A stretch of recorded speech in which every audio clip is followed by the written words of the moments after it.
Sperm chromatin dispersion test या फिर DNA fragmentation test, ये क्या होता है? तो जब हम सीमेन एनालिसिस करते हैं तो बहुत बार आप ये देख सकते हैं कि जो शुक्राणु की बनावट है वो कभी कभी खराब दिखती है और कभी कभी बहुत अच्छे दिखने वाले शुक्राणु के अंदर का जो जेनेटिक मटेरियल है वो खराब हो सकता है, जिससे हमें क्या फर्क पड़ता है? तो जब एक खराब शुक्राणु से जो एम्ब्रियो हम आईवीएफ में बनाएंगे तो वो ही खराब जेनेटिक मटेरियल उस एम्ब्रियो में चला जाएगा, क्योंकि आधा जेनेटिक मटेरियल एक एम्ब्रियो का माँ से आता है, आधा पिता से।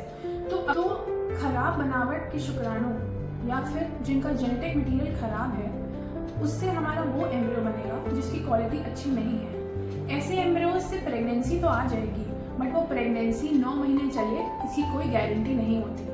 तो कभी कभी प्रेगनेंसी आने के बाद 2nd या 3rd महीने में अबॉर्शन या मिसकैरेज हो सकता है। इसलिए बहुत ज़रूरी है कि हम ये चेक करें कि जो शुक्राणु है उनका जेनेटिक मटेरियल ठीक है या नहीं, जिसके कारण हम करते हैं स्पर्म डीएनए फ्रैगमेंटेशन टेस्ट।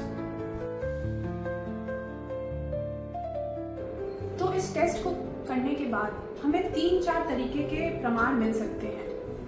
कि पहले में आप देख सकते हैं इस फोटो में कि जो स्पर्म के अराउंड एक घेरा है वो काफ़ी बड़ा है, फूल जैसा फैला हुआ है। इसका मतलब इस आदमी के स्पर्म अच्छे हैं। उसके बाद अगर घेरा थोड़ा कम है, छोटा है, इसका ये मतलब है कि स्पर्म उतने अच्छे नहीं हैं। जो तीसरी फोटो देख रहे हैं उसके स्पर्म और भी छोटे हैं, उसमें जो घेरा है वो ज़्यादा फैला हुआ नहीं है, इसलिए इसका मतलब इसके स्पर्म अच्छे नहीं हैं। और ये जो चौथी फोटो है इसका है कि सबसे खराब तरीके के स्पर्म है जिनका क्वालिटी बिल्कुल भी अच्छी नहीं है। तो किसी भी पुरुष के 100% शुक्राणु ठीक नहीं होते हैं, उनमें कुछ में कोई कमी हो सकती है।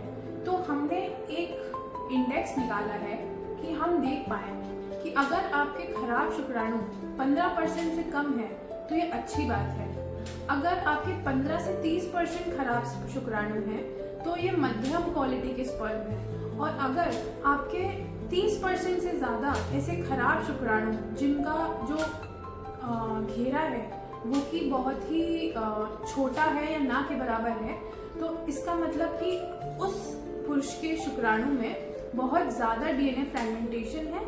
या तो स्पर्म का डीएनए फ्रैगमेंटेशन कि स्पर्म के जो आकार में तोड़ है वो क्यों आते हैं, उसका मैं एक अलग वीडियो बनाऊंगी जिससे आपको ये पता चल पाएगा कि क्या क्या कारण होते हैं जो कि हमारी आम दौर की ज़िंदगी में होते हैं, जिससे किसी भी पिता के शुक्राणु में खराबी आ सकती है। तो जिन पुरुषों में डीएफआई का इंडेक्स 30% से ज़्यादा है उसका मतलब उसमें ज़्यादा चांस है कि उनको इनफर्टिलिटी है या फिर उनको आगे दिक्कत हो सकती है बच्चा आने में, या फिर अगर बच्चा आ भी गया तो उसके बाद उसको रिस्क रहेगा, उसको ये डर रहेगा कि आगे मिसकैरेज या अबॉर्शन हो सकता है।